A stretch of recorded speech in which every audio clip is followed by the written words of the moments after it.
Hello guys, आज भने चाहिँ मेरो डिनरमा चाहिँ मेरो वाइफले चाहिँ ढेँडो बनाइदिएको रहेछ है। ढेँडो चाहिँ मेरो एकदम फेभरेट फुड हो भनौँ न। र यो चाहिँ लाङ्साको तरकारी, लाङ्सामा चाहिँ हल्का आलु हालेर चाहिँ ग्रेभी टाइपको बनाएको रहेछ। अनि हामी चाहिँ एकदम लाङ्सा खान्छौँ भनौँ न। लाङ्सा चाहिँ हाम्रो घरमा प्रायः प्रायः पाकि नै रहन्छ।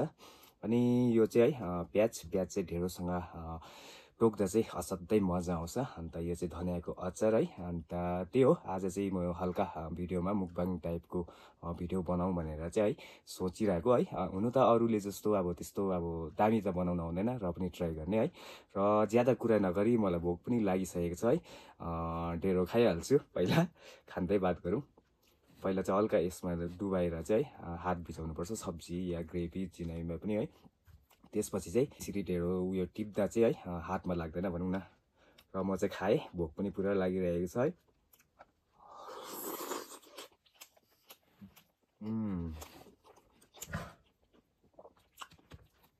दामी हुन्छ नि गाइस। हुन चाहिँ अहिलेको जेनेरेसनमा प्रायः प्रायः कतिजनाले चाहिँ खाँदैन है ढेँडो भन्ने कुरा चाहिँ मन पराउँदैन। तर मलाई चाहिँ अब पुरानो जमानादेखि आएर होला है, बाजे बोजूहरूसँग बसेर या त्यस्तो पुरानो मान्छेहरूले खाएको देखेर चाहिँ है मलाई चाहिँ एकदमै दामी लाग्छ ढेँडो, अझै सिस्नोहरूसँग है।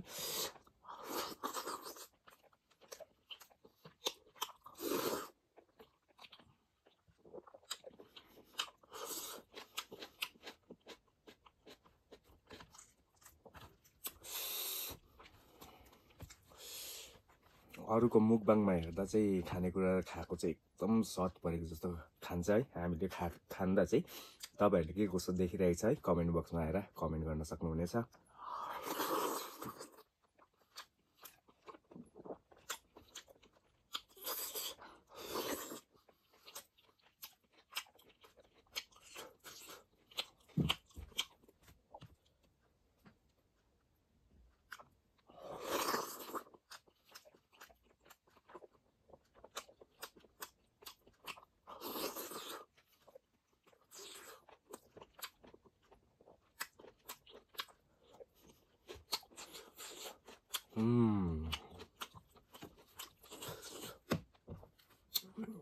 गजबै स्वाद पर्यो।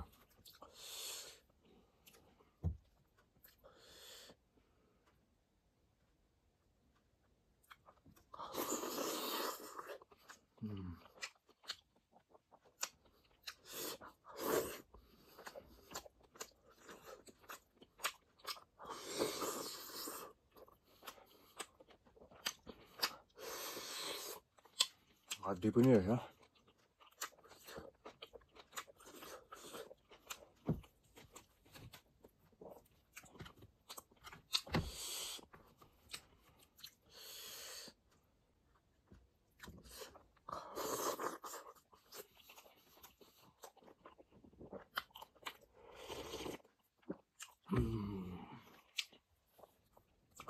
भोक लागेको बेलामा चाहिँ दामी नै हुन्छ।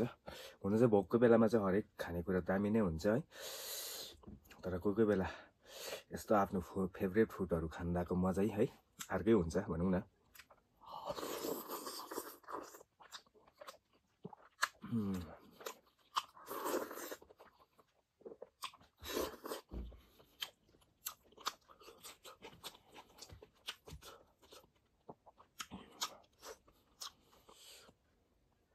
धनियाँको अचार पनि दामी छ।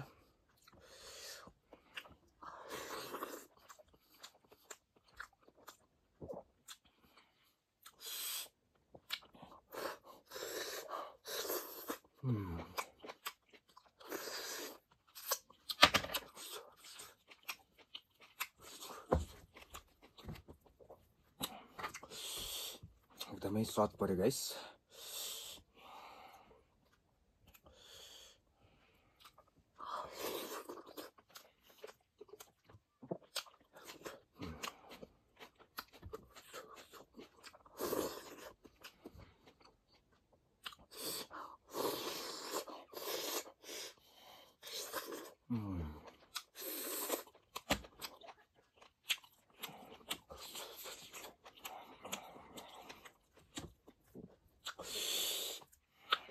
मजा आयो।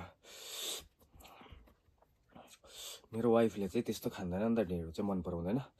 हाम्रो घरमा चाहिँ मन पराउने, ढेँडो मन पराउने चाहिँ मै मात्रै हो।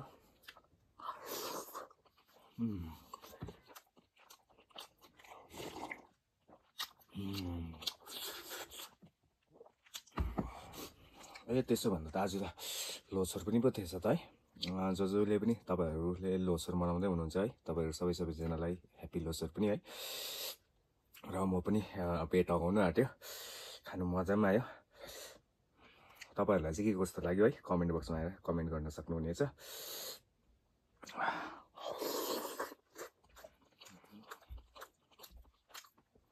मासु पनि सकेछ, अरू झोल मात्रै।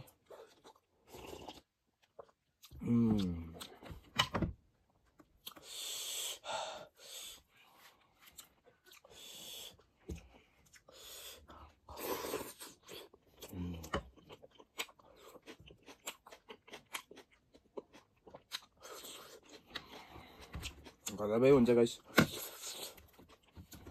ढेँडो पनि शेष।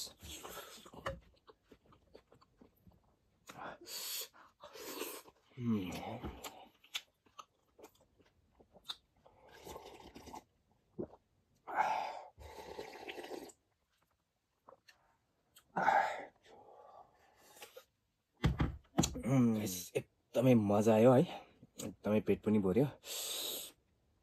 हजुरहरूलाई चाहिँ के कस्तो लाग्यो है, कमेन्ट बक्समा आएर कमेन्ट गर्नु होला। मैले चाहिँ मेरो फेभरेट फुड खाइसकेँ है। तपाईँहरूको चाहिँ डिनर भयो भएन त्यो चाहिँ थाहा भएन, तर मैले चाहिँ मेरो चाहिँ डिनर भइसक्यो र अब एकछिनबाट चाहिँ मेरो सुत्ने बेला हुन्छ है।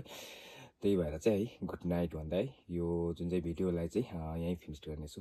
Thank you.